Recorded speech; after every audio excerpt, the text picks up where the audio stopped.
وہ تڑپتا ہے، بالکل لیکن جہاد میں جانے والا تو تڑپتا نہیں ہے۔ ادھر غازی عباس کے بازو کٹ رہے ہیں اور نہیں، ایک کٹ گیا دوسرے میں پکڑ لیتے ہیں۔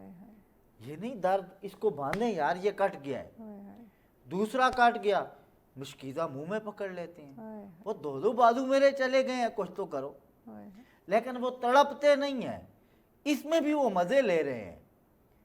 یہ مزے کیوں لے رہے ہیں؟ کہتے ہیں کہ جب بندہ اس مزے میں ہوتا ہے اسے کسی چیز کی فکر ہی نہیں ہوتی، وہ یہ کہتے ہیں میں ایک کیا حیثیت میری کیا ہے، انا خلقنا الانسان من نطفۃ نمشاج نبتلیہ فجعلناہ سمیعا بصیرا، ایک معمولی سے قطرے کی پیدائش، ناپاک پانی کی پیدائش، میری حیثیت کیا ہے؟ اور وہ کائنات کا خالق سبحان کہ حضور جس کی تعریف کریں، نبی جس کی تعریف کریں، جس کے لیے سجدہ ریز ہوں، اور وہ مجھے مخاطب ہو کہ اے ایمان والے، اس مزے میں اسے کائنات کا کوئی درد تکلیف نہیں دیتا، ہر درد اس کے لیے معمولی سا درد رہ جاتا ہے، اس لیے اسے تکلیف، یہ ایک بندہ مومن کے لیے بڑی چیز ہے، اسے یہ فام، اسے یہ حیثیت نصیب ہو جائے کہ اس کا رب اسے کیا کہہ رہا ہے، کیا بات، اس کا خالق اسے کیا کہہ رہا ہے، اس کا مالک اسے کیا کہہ رہا ہے۔ تو اس حیثیت سے بندہ مومن جب اس لطف اور اس مزے میں تو پھر اسے دنیا کی کسی پریشانی کی، کسی کوئی دنیا کا دکھ اسے دکھ نہیں دیتا، یقیناً کوئی اسے تکلیف کی دے چیز نہیں ہوتی، پرواہ نہیں ہوگی اسے، پرواہ اسے نہیں ہوتی۔ ہم اس بات کو اگر سمجھے، او میرے نبی کے غلام سمجھنے والے اگر یہ سمجھیں بھائی ہم کون لوگ ہیں، اللہ کہتا ہے نہیں تم حلال کمانے والے ہو نا، تم وہ لوگ ہو جو اس کی پیروی کرنے والے ہو، سبحان اللہ، جو خالق کی پیروی کرنے والا ہے۔ بے شک۔ اب اس میں اللہ تعریف کرے، ایک ہے کسی کی دنیا دار کوئی تعریف کرے، وہ کیا تعریف، کیا تعریف، وہ کیا تعریف ہے، اس کی حیثیت کیا، شاید اس کی تعریف میں کمی ہوگی۔ آپ 100% اس بات کو میں اپنے نوجوانوں سے عرض کروں کہ یہ سمجھیں کوئی کتنا بڑا پڑھا لکھا ہو، دنیا کی آخری ڈگری، ظاہر علم کی انتہا تو ہے نہیں، اقبال فرماتے ہیں علم کی انتہا حیرت ہے، یہ تو فوق کل ذی علم علیم ہی ہے، حیرت ہے، لیکن جہاں بھی ہو دنیا کی جس حد پہ کوئی یہ کہہ نہیں سکتا کہ اس کے علم سے آگے کسی کا علم نہیں ہے، اس کے فہم سے آگے کسی کا، اس کے فہم میں کوتاہی ہے، چاہے ایک بندہ تعریف کر رہا ہو، اس کو پتہ نہیں شاید کہ یہ تعریف کر رہا ہے یہ بندہ قابل تعریف نہیں ہے، ممکن ہے وہ قابل تعریف نہ ہو، ایسے لیکن اللہ جس کی تعریف کرے، سبحان اللہ، وہ تعریف کرتا کس کی یا کون ہے، کہا وہ حلال کمانے والے ہیں۔ کیا بات، سبحان اس کا مطلب ہے حلال کمانے والے اتنے پاکیزہ ہو جاتے ہیں، کیا بات، کہ اب کائنات کا کوئی بھی انہیں کچھ کہتا رہے وہ کمی نہیں ہو سکتی، اس لیے کہ علام الغیوب نے ان کی تعریف سبحان اللہ، سبحان اللہ، کیا خوبصورت بات جناب آغا اکبر صاحب آپ کی طرف آتے ہی بڑی خوبصورتی کے ساتھ انہوں نے کہا کہ یقین اللہ اس کی تعریف کر رہے ہیں، پھر پیچھے بچتا ہی کیا ہے۔ یہاں میں بات کرنا چاہوں گی ہمارے جو تاجر برادران ہیں، جو تاجر بھائی، ان کی بات کرنا چاہوں گی۔ نبی اکرم صلی اللہ علیہ وسلم کی تجارتی زندگی ہمارے سامنے، ان کا مطالعہ کرے تو ہمیں واضح پتہ چلتا ہے کہ آیا ہمیں تجارت کس طرح سے کرنی ہے، کاروبار کس طرح سے کرنا ہے، لیکن میں موجودہ حالات کو دیکھتے ہوئے آپ سے سوال کرنا چاہوں گی کہ آیا رزق حلال کی چونکہ ہم بات کر رہے ہیں تو اس معاملے میں تاجر کو کن باتوں کا خیال رکھنا چاہیے؟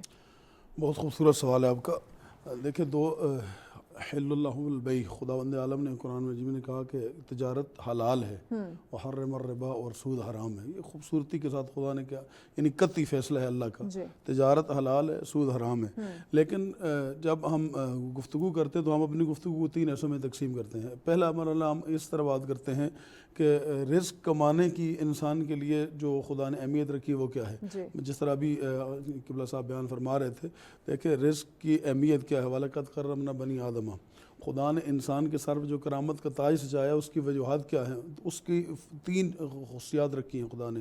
پہلی کہ وَحَمَلْنَاهُ فِي الْبَرِّ وَالْبَحْرِ، اس کرامت کے تاج کی پہلی خصوصیت یہ ہے کہ اس کو اللہ نے دنیا خشکی اور تری پر حکومت دی ہے۔ وَمِمَّا رَزَقْنَاهُمُ الطَّيِّبَاتِ، دوسری خصوصیت یہ ہے کہ اس کو پاکیزہ رزق عطا کیا ہے۔ تیسری خصوصیت یہ ہے کہ اس کو سارے جہان پر فضیلت دی ہے. کیا یعنی یہ جو پاکیزہ رزق یہ شرائط میں سے ہے. رزق ہونا اور چیز ہے, رزق پاکیزہ ہونا اور چیز ہے. اب حضرت بہلول کا ایک بہت خوبصورت واقعہ میں یہاں پہ درمیان میں تھوڑا سا ظاہرین کی دلچسپی کے لیے اس کو بیان کرتا ہوں کہ انہوں نے کسی سے سوال کیا کہ کھانے کے آداب کیا ہیں. تو انہوں نے کہا کہ انسان کو کم کھانا چاہیے, حدیث کے الفاظ ہیں. تو انہوں نے کہا کہ آپ اتنی بڑی شخصیت ہو کہ آپ کو کھانے کے آداب کا نہیں پتہ. انہوں نے کہا پھر آپ بیان کر فرما دیں. انہوں نے کہا انسان کو کم یا زیادہ کھانے سے خدا کو کوئی مسئلہ نہیں ہے, لیکن کھانے کا سب سے پہلا ادب یہ ہے کہ کھانے سے پہلے یہ دیکھیں کہ جو کھا رہے وہ حلال ہے یا نہیں ہے. اگر حلال ہے تو جتنا مرضی کھائے خدا نہیں پوچھے گا, لیکن اگر خدا نہ خواستہ وہ حرام ہے تو ایک لقمہ بھی کھایا خدا اس کا قیامت والے دن حساب لے گا. تو کھانے کا پہلا ادب یہ نہیں ہے کہ بسم اللہ الرحمن الرحیم پڑھ کھائے, بندہ دائیں ہاتھ سے کھائے, ہاتھ دھو کے کھائے, یہ پہلا آداب میں سے نہیں ہے. پہلا ادب حضرت بلول نے بیان فرمایا کہ پہلا ادب یہ ہے کہ کھانے سے پہلے اس کی تشخیص ہونی چاہیے کہ جو کھا رہا ہے وہ حلال ہے یا نہیں ہے. اگر حلال ہے تو جتنا مرضی کھائے خدا نہیں پوچھے گا, لیکن اگر حلال نہیں ہے تو اگر ایک لقمہ بھی کھایا تو خدا اس کا حساب لے گا. اسی طرح جب ہم دوسرے مرحلے میں آتے ہیں کہ رزق کمانا چاہیے ہمیں کثیر یا نہیں کمانا چاہیے, تو رسول خدا صلی اللہ علیہ وسلم ارشاد فرماتے ہیں کہ اپنی دنیا کے لیے ایسے جستجو کرو جیسے تم نے ساری زندگی یہی رہنا ہے, اور موت کے لیے ایسے تیار ہو جیسے اگلے علم میں مر جانا ہے. یعنی اتنی خوبصورت حدیث ہے یہ کہ یعنی دنیا کے لیے ایسے جستجو کرو, جب دنیا میں تم رہ رہے ہو تمہاری ضروریات ہیں ان کے لیے ایسے جستجو کرو جیسے ساری زندگی تم نے یہی رہنا ہے. لیکن موت کے لیے ساتھ لفظ کیوں جوڑا؟ اس لیے انہوں نے کہا کہ دنیا کی جستجو میں خدا کو نہ بھول جانا, قیامت کو نہ بھول جانا, حساب و کتاب کو نہ بھول جانا. جب خدا یاد رہے گا, حساب و کتاب یاد رہے گا, قیامت یاد رہے گی, میزان یاد رہے گا, تو پھر تم دو نمبری نہیں کرو گے, بے ایمانی نہیں کرو گے, جھوٹ نہیں بولو گے, جھوٹی قسم نہیں کھاؤ گے. جب یہ کام نہیں کرو گے تو پھر خداوند عالم کیا کرے گا؟ پھر تمہارے رزق کو خدا پاکیزہ رکھے گا. تجارت میں جو سب سے اہم چیز ہے, تجارت میں خدا نے برکات رکھی ہیں. معصوم رسول خدا صلی اللہ علیہ وسلم اور دیگر معصومین اسلام سے جو احادیث نقل ہوئی ہیں, ان احادیث کے مطابق خداوند عالم نے جتنا بھی رزق کائنات میں تقسیم کیا ہے اس میں سے 9 حصے جو تجارت کے اس میں خدا نے نفع رکھا ہے, اور ایک ایسا باقی جتنی بھی کائنات کے معاملات ہیں, نوکری ہے, دیگر جو چیزیں ہیں اس میں رکھا ہے. تو یعنی 9 حصے اگر خداوند عالم نے تجارت میں رکھا ہے تو اس کا مطلب ہے اس کے خدا نے اصول بھی بیان کیے ہوں گے. اس کے اصول کیا ہیں؟ تجارت کے لیے سب سے پہلا اصل یہ ہے کہ وہ جو مال بیچ رہا ہے وہ مال دھوکے اور فریب سے نہ بیچے. جو مال بیچ رہا ہے اس کو جھوٹی قسم کے ساتھ نہ بیچے. جو مال بیچ رہا ہے اس کے اوپر جائز منافع لے, ناجائز منافع خوری نہ کرے. وہ جو مال بیچ رہا ہے اس مال سے جو یعنی آج ذخیرہ اندوزی کر کے اور جب مارکیٹ سے مال شارٹ ہو تو اس سے مسلمانوں کی ضروری سے فائدہ نہ اٹھائے اور ان کی اپنی تجوریاں نہ بھرے. تو جب انسان بنیادی احکام کی شریعہ کو جان لے گا تو پھر خداوند اور ان کے اوپر عمل پیرا ہونا شروع ہو جائے گا, تو پھر اس کا رزق پاک ہوگا اور پھر برکت ہوگی. جب معصومین علیہ السلام سے پوچھا گیا کہ رزق کی کمی کے اسباب کیا ہیں, تو دیکھیں 2 جملے میں خوبصورتی کے ساتھ بیان فرمایا. کہا جتنا انسان خدا سے دور ہوتا چلا جاتا ہے اتنا رزق انسان سے دور ہوتا جاتا ہے. یعنی آپ خدا کی نافرمانی کرتے جاؤ گے تو خدا رزق تم سے دور ہوتا چلا جائے گا, اور خدا کی تابعداری اور فرمانبرداری کرتے جاؤ گے, رسول اللہ کی تابعداری اور فرمانبرداری کرتے جاؤ گے تو رزق خدا تمہارے قریب کرتا چلا جائے گا. تو جب انسان خود سورہ مبارکہ یوسف میں خداوند عالم نے ارشاد فرمایا کہ جب انسان کوئی بھی گناہ کرتا ہے, چھوٹے سے چھوٹا ہو یا بڑے سے بڑا ہو, اس وقت انسان معاہد نہیں ہوتا, توحید پرست نہیں ہوتا, اس وقت مشرک ہوتا ہے وہ انسان. یہ سورہ یوسف کی آیت حدیث نہیں پڑھ رہا آپ کے سامنے. تو یعنی جب بھی انسان کوئی بھی تاجر ہو یا کوئی ملازم ہو, کوئی مزدور ہو, کوئی بھی بندہ جب رزق حلال کے لیے نکل رہا ہے تو جب وہ ذرا سی بھی اس میں ملاوٹ یا کسی ایسی چیز کی طرف انسان جاتا ہے تو اس وقت اس سے ایمان خارج ہو جاتا ہے, وہ مشرک ڈکلیئر ہو جاتا ہے. اور خدا نہ خواستہ ایسے عالم میں اگر انسان کی موت آ جائے تو اس کی موت تو گئی. صاحب اس وقت معاشرے میں ہم دیکھیں ناپ تول میں کمی, ہر چیز میں ملاوٹ ہو رہی ہے. تاجروں کی بات کر رہے ہیں, کس طرح سے ذخیرہ اندوزی کی جا رہی ہے. ذرا سا پتہ چلتا ہے کہ آگے یہ چیز مارکیٹ میں شارٹ ہونے والی, ہم پہلے اس کو اکٹھی کر کے رکھ لیتے ہیں اور بعد میں ڈبل داموں اس کو بیچتے ہیں, اور ایک وقت آتا ہے کہ انہی پیسوں سے پھر ہم حج عمرے کے لیے چل پڑتے ہیں. بہت خوبصورت سوال ہے. دیکھیں آپ قرآن مجید کی اگر آیات مجیدہ کا یا قصص القرآن کا مطالعہ کریں, اللہ نے جتنی بھی اقوام گزشتہ پہ عذاب نازل کیے ہیں وہ ان کی ذاتی نماز روزے کی وجہ سے نہیں کیے. جو ان کے ظاہری عوام کے ساتھ معاملات ہیں ان معاملات کی وجہ سے عذاب نازل کیے. مثلا کم تولنے والوں پر اللہ نے عذاب نازل کیا, کسی کا حق مارنے والوں پر اللہ نے عذاب نازل کیا, کسی پر ظلم کرنے والوں پر اللہ نے عذاب نازل کیا. تو یعنی جتنے بھی عذاب اقوام گزشتہ پہ نازل ہوئے ہیں وہ سارے کے سارے ان عذابوں کا جو بنیادی مقصد تھا وہ یہ تھا کہ وہ دوسروں کے ساتھ زیادتی کرتے تھے. یعنی انسان کے اجتماعی معاملات میں جب وہ خلل ڈالتے تھے تو پھر خدا عذاب نازل کرتا تھا.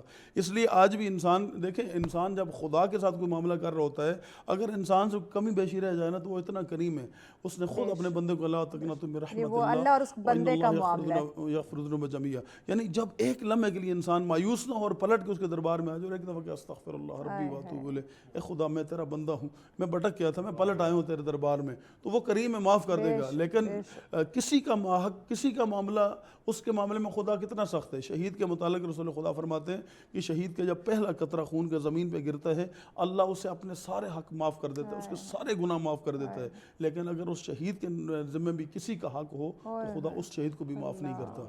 تو اب یہاں سے یعنی دوسروں کے حقوق کے حوالے سے, تو جب انسان کی بےایمانی کر رہا ہوتا ہے دوسرے کا حق مار رہا ہوتا ہے, جب انسان جھوٹی قسم کھا کے مال بیچ رہا ہے تو دوسرے کا حق مار رہا ہے. اگر معزز کا بریک لینی ہے, بریک کے بعد اس گفتگو کو آپ اس جملے کو مکمل کیجیے گا کہ دوسروں کا حق کھانا یقیناً ناظرین یہ بھی ایک گناہ ہے, اور رزق حلال کی چونکہ ہم بات کریں اور آج کل تاجروں کی بات کریں, کیا حالات و واقعات ہیں وہ بھی آپ کے سامنے, تو مزید اپنے مہمانوں سے اس پہ جانتے ہیں, لیکن اس بریک کے بعد ساتھ رہیے. ویلکم بیک ناظرین, آپ دیکھ رہے ہیں سچ سویرا. آج کا ہمارا ٹاپک رزق کے معاملے میں اللہ کا قانون, اس پہ ہم بات کریں. یقیناً بہت وسیع ترین ٹاپک ہے, ہماری دنیا اور آخرت جو ہے وہ اس سے جڑی ہوئی ہے, اسی پہ ہم بات کریں. مہمان ہمارے ساتھ موجود ہیں. جی اگر سر بات ہو رہی تھی تاجروں کے حوالے سے, کیا ان کو کن باتوں کا خیال رکھنا چاہیے, اور آج کل تو ملاوٹ کا سلسلہ جو ہے وہ عام ہو چکا ہے, اس پہ آپ گفتگو کر رہے تھے, مکمل کریں. حضرت شعیب علیہ السلام کی قوم کے اللہ نے 1 لاکھ لوگوں پہ عذاب نازل کیا. یہ ذرا بہت جانیے گا, 1 لاکھ جس میں سے 40,000 جو بدکار تھے اور 60,000 نیک تھے. تو جب ان 40,000 بدکاروں کے ساتھ ان 60,000 نیکوں پہ عذاب نازل کیا تو انہوں نے پوچھا کہ پروردگار ہم نے تیری کوئی نافرمانی نہیں کی, ہمارے اوپر عذاب کیوں آ رہا ہے؟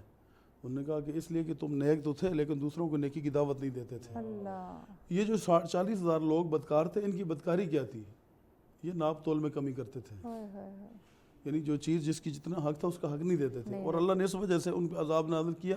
اور فقط ان پہ ہی عذاب نازل نہیں کیا, ان پر بھی عذاب نازل کیا جو خود تو ٹھیک تھے لیکن دوسروں کو ٹھیک کرنے کی کوشش نہیں کرتے تھے. تو اگر معاشرہ ہم نے سدھارنا ہے تو پھر ہر معاشرے کا ہر فرد وہ اپنی ذمہ داری ادا کرے گا. عالم اپنی ذمہ داری ادا کرے گا, ٹیچر اپنی ذمہ داری ادا کرے گا, میڈیا اپنی ذمہ داری ادا کرے گا, حکومت اپنی ذمہ داری ادا کرے گی. معاشرے کے جتنے ستون ہیں سارے ملیں گے تو یہ چھت قائم ہوگی, اور اس چھت کے نیچے پھر معاشرہ ایک خوبصورت معاشرہ بن سکتا ہے. اور اسی معاشرے کا ایک فرد ہے تاجر, اور جو کام بہت بابرکت ہے, سنت ہے معصومین علیہ السلام کی, سنت انبیاء کی تجارت کرنا, لیکن انہی اصولوں کے مطابق جو اصول رسول خدا صلی اللہ علیہ وسلم نے تجارت کے طے کیے. یعنی میں یہاں پر اس واقعے کو اگر بیان کروں تو یہ بہت ضروری ہوگا کہ جب جناب خدیجہ الکبریٰ سلام اللہ علیہ نے اپنے غلام میسرہ کو رسول خدا کے ساتھ سفر تجارت پہ بھیجا اور کہا کہ تو نے تجارت نہیں کرنی, تو نے فقط محمد عربی کے دیکھنا ہے کہ وہ تجارت کرتے کیسے ہیں, وہ معاملات کیسے کرتے ہیں.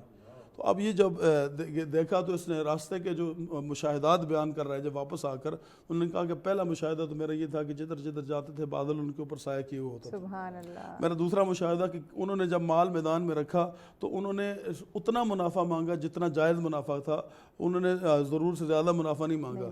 تیسرا میرا مشاہدہ جو ان کے ساتھ میرے تجربات تھے, انہوں نے مال بیچنے کے لیے کوئی قسم کوئی جھوٹ نہیں, کہ انہوں نے کہا یہ مال ہے, یہ قیمت ہے, اس سے زیادہ وہ بات نہیں کرتے تھے کسی سے. اور سب سے زیادہ اس چیز میں ان کو فائدہ, اس نے کہا میں حیران ہوں کہ یہی مال ہم بیچتے تھے, قسمیں بھی کھا کے بیچتے تھے, اور ہمیں اتنا منافع نہیں ہوتا تھا جتنا سچائی کے ساتھ منافع ہوا. تو یہ وہ ساری چیزیں تھیں جو جناب خدیجہ الکبریٰ سلام اللہ علیہ کو متاثر کرنے والی تھی.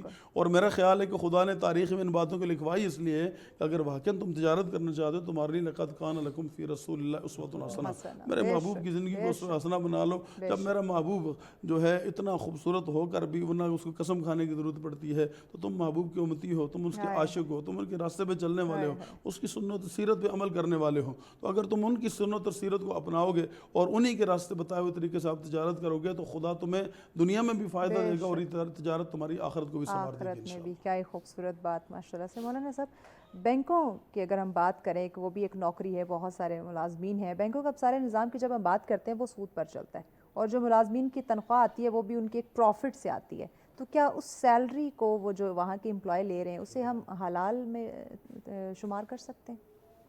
یہ آپ کا بہت عام سوال ہے اور ہمارے لیے انتہائی ضروری ہے۔ ایک تو شریعت نے ہمیں رزق حلال کا درس دیا جی کہ رزق حلال کو ہم تلاش کریں۔ اللہ نے ہمارے لیے برکت رزق حلال میں رکھی ہے، اس کے لیے ہم حرام راستے کو نہ اپنائیں، صحیح، چاہے وہ کیسا بھی ہو، کوئی بھی ہو۔ حلال راستے کو اپنائیں گے اس میں برکت ہوتی ہے۔ حرام راستہ آپ کسی بھی کوئی بھی اس کو نام دے دیں، چاہے وہ جس طرح تاجروں کے حوالے سے کیا جاتا، تو میں یہاں یہ ایک بات ضروری سمجھتا ہوں، وہ یہ ہے کہ ہمارے یہاں یہ ہے کہ مال کو فلان جگہ سے لایا جاتا ہے جی بلیک شلیک کر کے، لکڑیوں کو تو لوگ بہت زیادہ کرتے ہیں، تو کر کے تو ہم آگے اس کو بیچتے ہیں، اس میں کیسے برکت ہو؟ اللہ، حلال میں برکت ہوتی ہے۔ اب وہ برکت وہ حلال بھی نہیں رہتا۔ باب مدینہ تو العلم، اسد اللہ الغالب، یعصوب المسلمین، امیر المؤمنین، امام الاولیاء، مولا کائنات، مولا علی کرم اللہ تعالی وجہ الکریم۔ آپ ایک دفعہ ایک شخص کو کھڑا کیا تو نے کہا کہ گھوڑے کو دیکھ، میں نماز پڑھ کے آتا ہوں۔ وہ بندہ باہر سے وہ گھوڑے کی زین لے کے غائب ہو گیا، تو آپ باہر ہے، بندہ نہیں تھا، آپ بازار میں گئے تو زین بیچ کے چلا گیا تھا 2 درہم کی، آپ نے خرید لی زین، اس نے بھی آگے کسی کو 2 درہم کی بیچی، اس نے پوچھا کتنے کی، تو اس نے کہا اتنے کی، آپ نے بولی، آپ نے فرمایا یہ میرا ارادہ یہی تھا کہ میں اس کو نماز پڑھ کے فارغ ہو کے 2 درہم دے دوں گا، لیکن اب اس کو مل تو گئے لیکن اس نے اپنے لیے حرام کر دیے۔ رزق آپ نے دینا ہے، لیکن یہ بھی ہمارے ہاں اللہ نے لکھا ہوا ہے، بس تقدیر لکھ دی ہے، ہم ہر بات تقدیر کے ذمہ، اس کو ایک بڑی خوبصورتی سے قسمت میں سمجھایا، ہوگا، تقدیر میں ہوگا اور مل جائے۔ اب پاکستانی قوم کی قسمت نہیں سنورتی، باقی سب کچھ سمجھ جاتا ہے، یہ خدا جانے کب سنورے گی، ہر چیز کو ہم قسمت پہ ڈال دیتے ہیں۔ حالانکہ ایسا ہی ہوتا ہے، آپ معاشرے میں دیکھیں اس کو تقدیر پہ نہیں لے کے جاتے، جب کسی کو زکام لگ جائے نا تو بھائی وہاں بھی کہو نا قسمت میں لکھا ہوا ہے، کیوں ڈاکٹر کے پاس جاتے ہیں؟ جب کسی کے پیٹ میں درد ہو تو فوراً دوڑتے ہیں، اور جب کوئی کیس میں تھوڑا سا رولا پڑ جائے وکیل بھی کر لیتے ہیں، وہاں ہمیں قسمت نہیں ہوتی پھرتی، جب حرام کھانے کے لیے جاتے ہیں وہاں تقدیر اور قسمت آ جاتی وہاں پہ یاد آ جاتی۔ یہ عجیب سا معاملہ ہے۔ مولا کائنات کرم اللہ تعالی وجہ الکریم نے اس مسئلے کو بڑی خوبصورتی سے سمجھایا تھا۔ انہوں نے کہا کہ انسان کو اللہ نے آدھا اختیار دیا اور آدھا مجبور، انسان مجبور ماذ نہیں ہے۔ نے کہا کیسے؟ تو آپ نے فرمایا ایک پاؤں اوپر اٹھاؤ، اس نے اوپر اٹھا دیا، دوسرا اٹھاؤ، نے کہا نہیں اٹھا دیا، یہی اللہ نے آدھا اختیار دیا۔ اب اللہ نے راستہ بتایا، حلال یہ ہے، حرام یہ ہے، بالکل ایسے۔ ہمارے یہاں ہم یہ دیکھیں نا، ہمارے معاملے میں کچھ علم میں باتیں آتی ہیں، اور بات یہ ہے کہ حضرت بابا بلے شاہ نے کہا تھا چپ رہواں تے بھانبڑ بجتا ہے، یہ بولا تے کچھ نہیں بولتا ہے۔ ہمارے یہاں یہ بھی ایک معاشرے میں یعنی 4-4 5-5 لاکھ لے کے لوگ فتویٰ دے دیتے ہیں بینکاری پہ، پتہ نہیں ان کو بھی یہ خبر نہیں ہوتی کہ 4-5 لاکھ ہمارے لیے بھی حلال ہے یا نہیں، ہم نے کس کے لیے فتویٰ دیا، یہ ہماری فکر نہیں۔ یہاں حضرت بات کر رہے تھے تو یہ کہتے ہیں چمن میں تلخ نوائی میری گوارا کر، یہ تلخ نوائی بھی کبھی گوارا نہیں کریں گے، ہمارے معاشرے سدھریں گے نہیں۔ تو ظاہری بات ہے، ہمیں ساری دنیا جانتی ہے ہم کربلائی ہیں، اور ابھی محرم گزرا ہے، ابھی چہلم بھی نہیں آیا، تو اس وقت ہی ہم اگر جھوٹ بولنا شروع کر دیں تو کیا بنے گا؟ ہماری ان علماء کی خدمت میں بھی اور ان پیشہ ور لوگوں کی خدمت میں بھی اور اپنے معاشرے کی خدمت میں بھی ایک عرض ہے، میں نبی پاک کا ایک فرمان پیش کر رہا ہوں، اور صحیح حدیث ہے، ہمیں سوچنا چاہیے میں کہ اس کے 70 سے زیادہ شعبے سود کے، اللہ اکبر، یہ دیکھنا چاہیے 70 سے زیادہ شعبے، ان میں سے سب سے ہلکا جرم ہے وہ ہے کیا؟ اب یہ ظاہری بات ہے اب اس کو ہمارا معاشرہ سنے اور سمجھے، اور کیا خبر ہمیں پتہ نہیں یہ لوگ اس لیے ہی اچھے لگتے ہیں کہ ہم کربلا والوں کی طرف نہیں جاتے، اس لیے کہ وہ راستہ نہیں ملتا۔ ہمیں شراب نوشی حلال یزیدی قرار دے کے دے سکتا ہے، ہمیں ماؤں بہنوں کی عزتیں لوٹنے کا وہی بتا سکتا ہے، حسین یہ بات نہیں بتا سکتے۔ یہ سوداگری، یہی تو صورتحال تھی جو کربلا میں امام علی مقام کو لے کے گئی۔ اور آج بھی اگر دیکھیں کہ یہ اس کے 70 سے زیادہ شعبے صحیح حدیث میں بتائے گئے، سب سے کم درجہ کیا ہے؟ کا سب سے کم درجہ سود کا یہ ہے کہ کوئی بندہ اپنی ماں کے ساتھ بدکاری کرے۔ اللہ، ہمارے معاشرے میں خدا جانے کیا ہو رہا ہے، یہ ہم اس کو کہتے ہیں پتہ نہیں سود کھا لیا تو کیا ہوگا، سب سے کم درجہ کہا گیا ہے۔ آپ معاشرے میں کسی کو کہیں کہ حضرت آپ کا کیا خیال ہے، کوئی بندہ اپنی ماں کے بارے میں تصور بھی کر سکتا ہے ایسا؟ اگر آپ کسی کو کہہ دیں تو یقین مانے کہ پاکستان میں قتل عام ہو جائے۔ کسی نے کیسے کہہ دیا کوئی بندہ اپنی ماں کے ساتھ زیادتی کرے، مارو گولی اس کو، کیسے مجھے یہ اتنی بڑی گالی دے دی ہے۔ اس کو اپنے لیے جو سب سے کم شعبہ ہے اس کو اپنے لیے آپ یہ تصور کرتے ہیں، گالی تصور کرتے ہیں۔ اس کے 70 سے زیادہ جرائم، سب سے ہلکا جرم یہ ہے کہ جس کے آپ کسی کو قتل کرنے کے لیے تیار ہو جاتے ہیں، اور اس سود کو آپ اپنے لیے حلال قرارتے ہیں۔ کیا ہے جی؟ ہمارے ایک بزرگ تھے، ظاہری بات ہے یہ باتیں ملنگوں میں ہی ملتی ہیں، کہ ایک بزرگ تھے تو انہوں نے ایک بات کہی تھی، کسی نے کہا کہ جی فلاں یہ ایسی جگہ ہے تو اس کو لے لینا چاہیے یا نہیں لینا چاہیے۔ انہوں نے مثال کے طور پہ سمجھا تھا، یعنی آپ اسی شعبے میں ہیں نا، بعض لوگ کہتے ہیں ہم وہ بینک، یہ ایک سوال ہے جی جی، شاید آپ کے سوال کا حصہ بھی ہے، ہم بینک سے لے لیتے ہیں جی، وہ جو اوپر والی رقم ہوتی ہے نا اس کو ہم استعمال نہیں کرتے، اس کو ہم صدقہ کر دیتے ہیں۔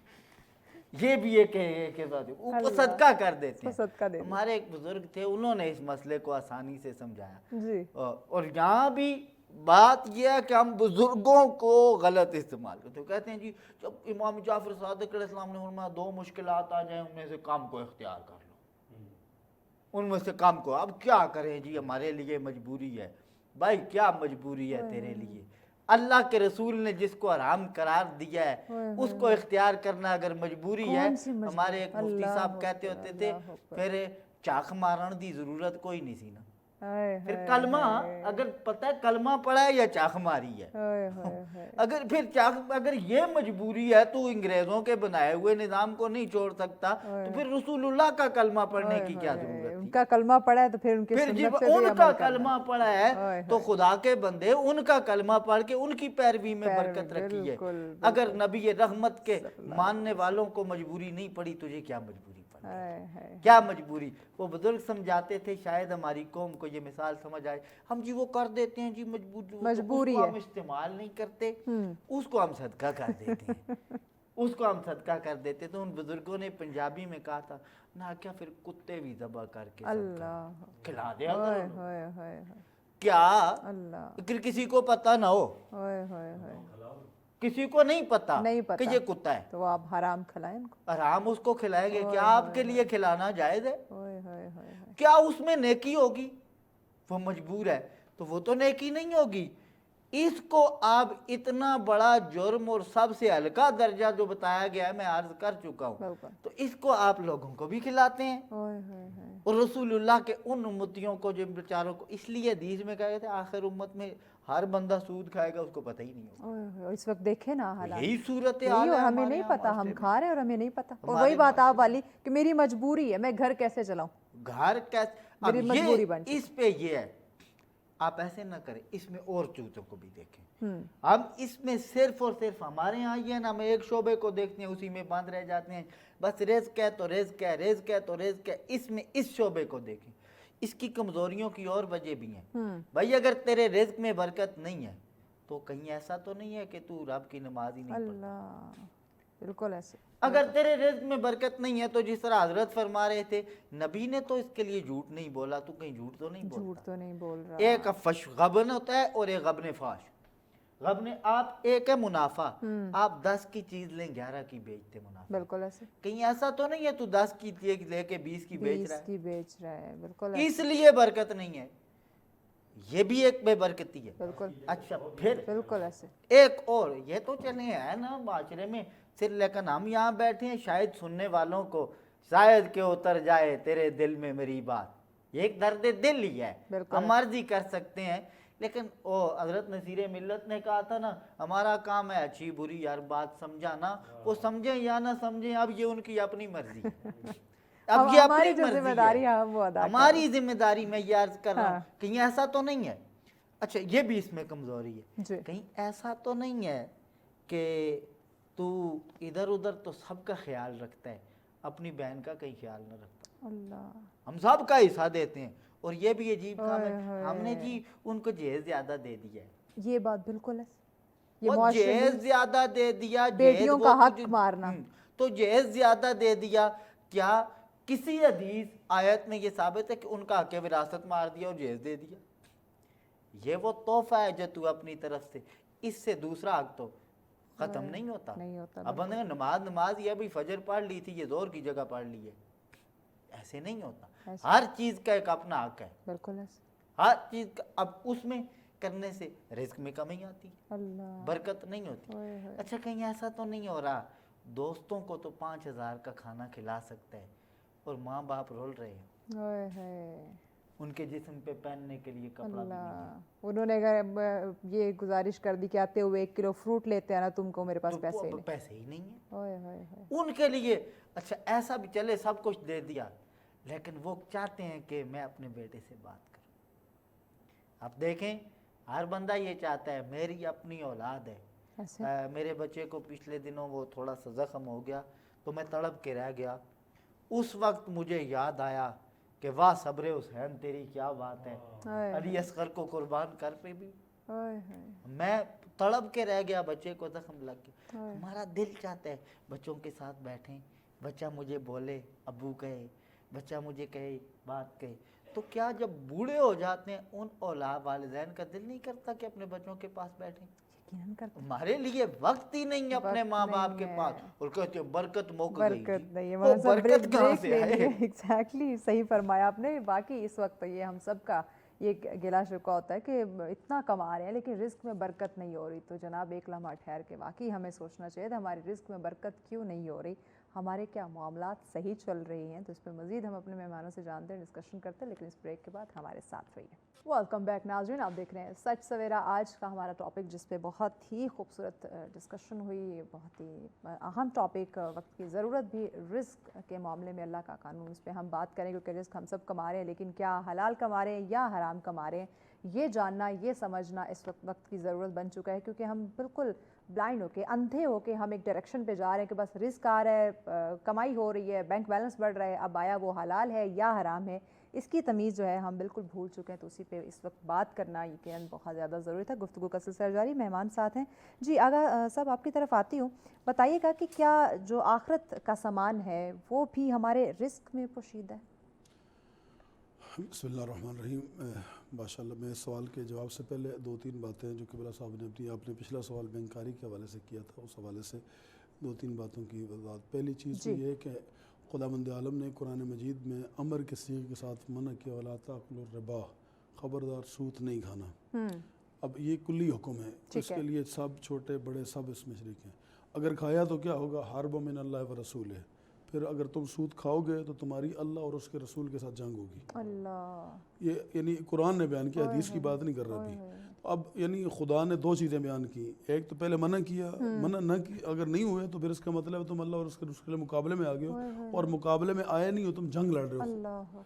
اب اس کا مطلب یہ ہے کہ جہاں پر بھی سودی نظام ہوگا، وہ سودی نظام بیسیکلی خدا اور اس کے رسول کے مقابلے میں جنگ کا اعلان ہے۔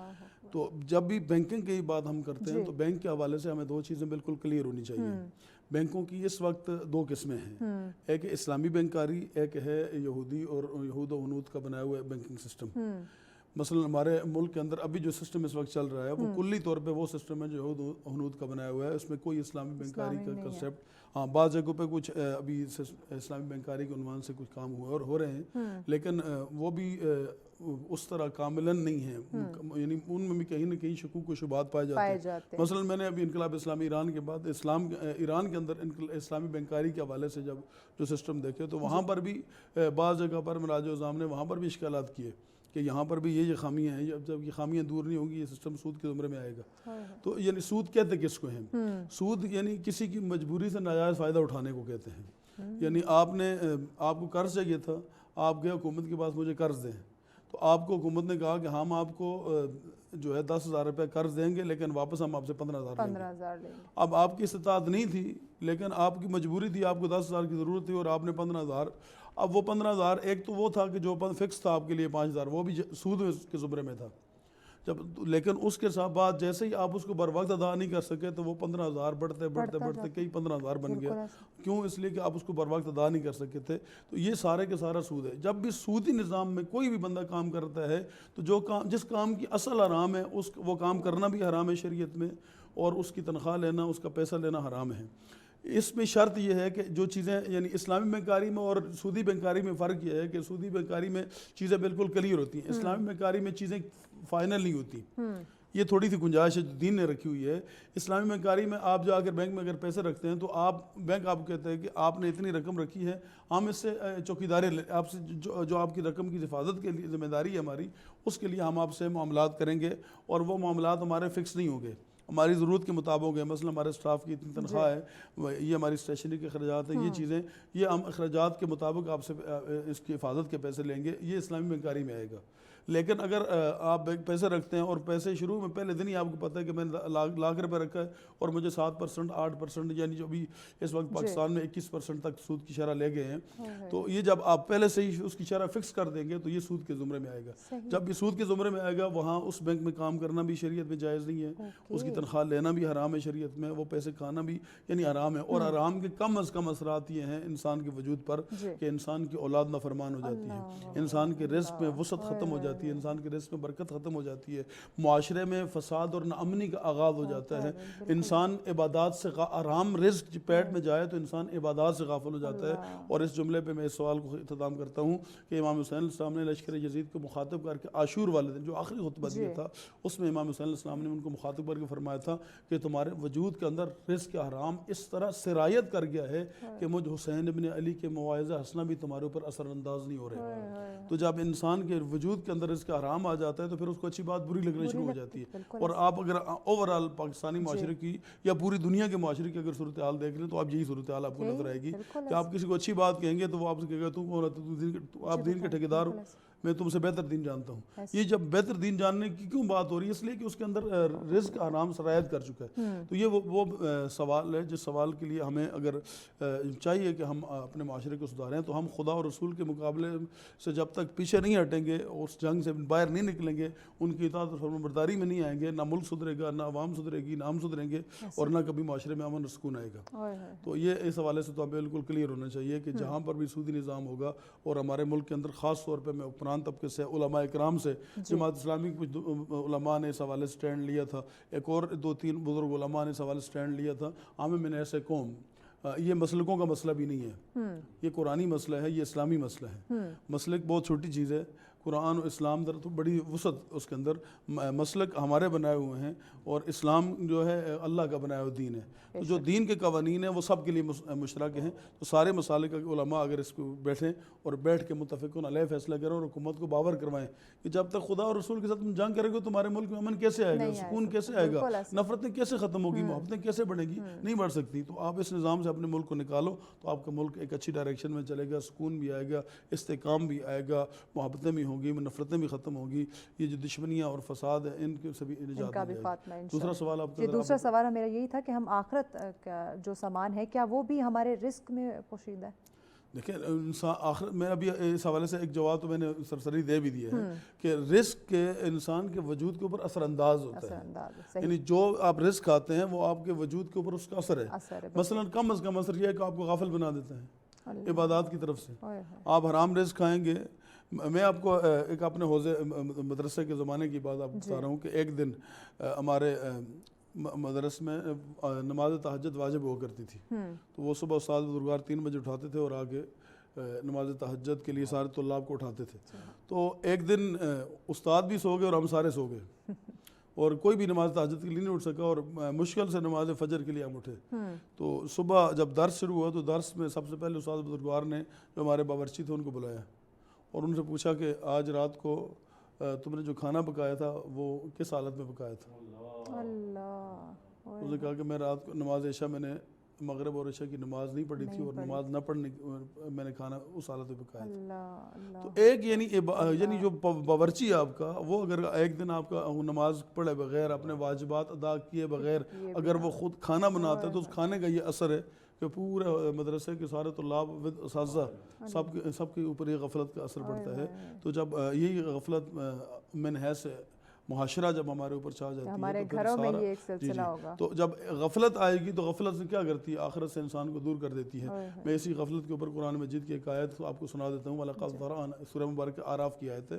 وَلَقَدْ ذَرَأْنَا لِجَهَنَّمَ كَثِيرًا مِنَ الْجِنِّ وَالْإِنسِ. اللہ قیامت کے دن ذروں کے حساب سے جنوں اور انسانوں کو جہنم میں ڈالے گا. اس کی وجہ کیا ہوگی؟ 3 وجوہات. وَلَهُمْ قُلُوبٌ لَا يَفْقَهُونَ بِهَا. خدا کہتا ہے میں نے غور و فکر و تدبر کی قوت دی، تمہیں دل دیا، تم باتوں کو سمجھتے نہیں ہو. وَلَهُمْ أَعْيُنٌ لَا يُبْصِرُونَ بِهَا. میں نے تمہیں آنکھیں دی، تم دیکھتے نہیں. وَلَهُمْ آذَانٌ لَا يَسْمَعُونَ بِهَا. میں نے تمہیں کان دی، تم سنتے نہیں. أُولَٰئِكَ كَالْأَنْعَامِ. تم انسانی حیوان ہو. بل ہم اضل، بلکہ حیوانوں سے بھی بدتر ہو. وجہ أُولَٰئِكَ هُمُ الْغَافِلُونَ. تم غفلت میں پڑے ہوئے. یعنی رزق حرام انسان کو اتنا غافل کر دیتا ہے کہ انسان کو غور فکر تدبر سے انسان کو دور کر دیتا ہے. انسان کو حقائق سامنے نظر آ رہے ہوتے ہیں لیکن رزق حرام انسان کو وہ حقائق دیکھنے نہیں دیتا. یعنی آپ میں اگر اس کو کنکلوڈ کر دوں جملے پہ کہ یزیدیت اور حسینیت کتنی خوبصورت دونوں تصویریں ہمارے سامنے ہیں، لیکن اس کے باوجود بھی آج 1400 سال کے بعد بھی بعض لوگ مشوش کنفیوز ہیں کہ ہم کس کو قبول کریں. یہ کنفیوژن کیا ہے؟ یہ وہی غفلت ہے. یعنی اتنی واضح آشکار چیز ہمارے پاس موجود ہے امام حسین علیہ السلام کی صورت میں کہ جو ہمیں نواز رسول کی حیثیت سے خود رسول اللہ کی حالت نماز میں پوچھتے نظر آتے ہیں، کبھی 2 شعر رسالت پہ نظر آتے ہیں، کبھی رسول خدا ان کو چومتے ہوئے نظر آتے ہیں، کبھی رسول خدا ان کے قصیدے پڑھتے ہوئے نظر آتے ہیں، اور پھر ایک مرتبہ نہیں کئی مرتبہ رسول خدا ان کا تعارف کرواتے ہیں کہ میں جب مجھے جنت کی خوشبو سونگنی ہوتی ہے تو میں ان کو سونگ لیتا ہوں. پھر رسول خدا ان کا تعارف کرواتے ہیں کہ یہ جوانان جنت کے سردار ہیں، ان کے بابا ان دونوں سے افضل ہیں، ان کی ماں خاتون جنت ہیں، جوان خواتین کی جنت کی سردار ہیں. یہ سب کچھ آشکار واضح ہے. اس کے باوجود بھی پھر بھی لوگ کہتے ہیں نہیں ان کے قاتل کے متعلق پھر اللہ نرم گوش رکھے گا. پھر اللہ کی عدالت میں ہمیں یقین ہی کہاں ہے؟ تو جب یہ معاشرہ غفلت اس حد تک انسان کو لے جاتی ہے کہ انسان کے سامنے حق واضح ہوتا ہے اور انسان حق قبول کرنے کے لیے تیار نہیں ہوتا. یقیناً. جی مولانا مصباح الحسن صاحب، کچھ ہی منٹ سے ہمارے پاس، ناظرین کو پیغام کے طور پہ ایڈوائس کے طور پہ کچھ بتائیے کہ آیا یہ دنیا یہ زندگی مختصر ہے، ہمیں اگلے لمحے کا نہیں پتہ کیا ہو جائے گا، تو آیا ہم کس طرح اپنے معاملات جو ہیں وہ درست کریں اور یہ حرام کھانا بند کریں اور اس کے حلال کی تلاش میں نکلیں؟ یہ ظاہری بات ہے کہ ہم مسلمان ہیں. سب سے پہلے ہمارے لیے کوشش ہمارے مسلمانوں کی یہ ہونی چاہیے کہ ہم اپنا راستہ اپنی منزل کو متعین کریں. جی. قرآن مجید نے ہماری منزل کو متعین کیا. لَقَدْ كَانَ لَكُمْ فِي رَسُولِ اللَّهِ أُسْوَةٌ حَسَنَةٌ. بے شک. ہم حضور کا اپنا آئیڈیل بنائیں، بے شک. نبی رحمت کے پیچھے چلیں. تو حضور نے اس میں اتنی احتیاط فرمائی ہے. امام حسن مجتبیٰ چھوٹے سے ہیں، نبی پاک علیہ السلام کے شہزادے، اور ایک بیت المال سے مال غنیمت میں سے وہ ایک کھجور امام حسن نے لے لی. اب اس کا کتنا اثر پڑتا ہے یا نہیں پڑتا ہمیں دیکھنا چاہیے. امام حسن مجتبیٰ نے لے لی، نبی پاک علیہ السلام نے ان کے منہ سے لے لی، ان کے منہ سے نکال دی. یہ ہمارے لیے جائز نہیں. اب اس میں ہم تصور کریں کہ ہم ٹائم چونکہ شارٹ ہے، پیغام مکمل ہم بڑے لوگ ہیں، بڑے کہ امام حسن کی بلوغت کی عمر نہیں تھی، اس سے قبل تھی. اولاد کی تربیت کے لیے نبی فرمایا اب نابالغ بھی ہو پھر بھی وہ کھائے تو اثر رکھتا ہے. تو اس لیے ہمیں ان چیزوں سے اجتناب کرنا چاہیے تاکہ ہماری آخرت. یقیناً. جی آغا صاحب، آپ کا پیغام 30 سیکنڈ. مولا کائنات سے پوچھا گیا کہ یا علی دین کیا ہے، تو مولا کائنات نے 2 لفظوں میں دین فرمایا. العظمۃ للہ والشفقۃ فی عباد اللہ. اللہ کی عظمت کو پہچانو اور خدا کی مخلوق پہ رحم کرو. کیا جب دو کا اللہ کی عظمت انسان پہچان لے گا تو کبھی جھوٹ فراڈ بے ایمانی نہیں کرے گا, کبھی واجبات الہی کو ترک نہیں کرے گا, کبھی محرمات کی طرف نہیں دیکھے گا. اور جب وہ شفقت فی عباد اللہ کے زمرے میں آئے گا تو کبھی کسی کا حق نہیں مارے گا, کسی کے اوپر ظلم نہیں کرے گا, کسی کا حق نہیں کھائے گا. تو معاشرہ امن و آشتی کا جو ہے وہ سمندر بن جائے گا. ہم سب کو چاہیے کہ ہم خدا کی عظمت کو بھی پہچانیں اور خدا کی مخلوق پہ رحم کریں تاکہ ہمارے ملک میں, ہمارے معاشرے میں سکون آئے. بہت شکریہ مولانا مصباح الحسن صاحب آپ کا, آغا اکبر صاحب آپ کا, اور محمد جمیل صاحب آپ کا معزز مہمانوں نے وقت دیا. یقیناً ناظرین رزق کے معاملے میں اور اللہ کے قانون کے حوالے سے بہت ہی خوبصورت گفتگو کا سلسلہ رہا, اور دعا کرتے ہیں کہ یہ جتنی بھی مکمل ڈسکشن ہوئی ہے اس پہ اللہ پاک ہمیں عمل کرنے کی جو ہے وہ توفیق عطا فرمائے. آمین الہی آمین. اسی کے ساتھ ہمیں اجازت دیجیے, لیکن جانے سے پہلے اختتامی کلام ہم ضرور سنیں گے. جی محمد جمیل صاحب بسم اللہ کیجیے.